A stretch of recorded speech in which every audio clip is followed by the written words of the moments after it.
Sunday, the 8th of September, 2024. First reading. Reading from the book of Isaiah. Say to all faint hearts, "Courage, do not be afraid. Look, your God is coming. Vengeance is coming. The retribution of God. He is coming to save you. Then the eyes of the blind shall be opened, the ears of the deaf unsealed. Then the lame shall leap like a deer, and the tongues of the dumb sing for joy. For water gushes in the desert, streams in the wasteland. The scorched earth becomes a lake, the parched land springs of water." Responsorial Psalm. My soul, give praise to the Lord. It is the Lord who keeps faith forever, who is just to those who are oppressed. It is He who gives bread to the hungry, the Lord who sets prisoners free. My soul, give praise to the Lord.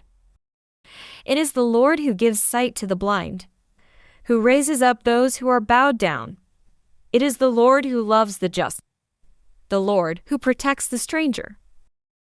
My soul, give praise to the Lord.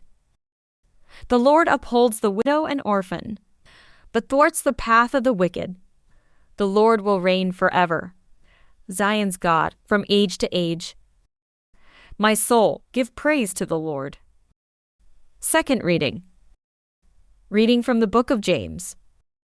My brothers, do not try to combine faith in Jesus Christ, our glorified Lord, with the making of distinctions between classes of people.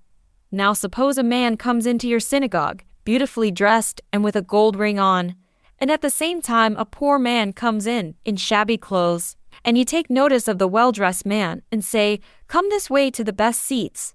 Then you tell the poor man, "Stand over there," or "You can sit on the floor by my footrest."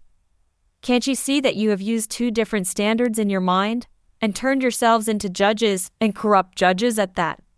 Listen, my dear brothers, it was those who are poor according to the world that God chose to be rich in faith and to be the heirs to the kingdom which He promised to those who love Him. Gospel acclamation. Alleluia, alleluia. Speak, Lord, your servant is listening. You have the message of eternal life. Alleluia. Gospel. Reading from the book of Mark. Returning from the district of Tyre, Jesus went by way of Sidon towards the Sea of Galilee, right through the Decapolis region. And they brought him a deaf man who had an impediment in his speech, and they asked him to lay his hand on him.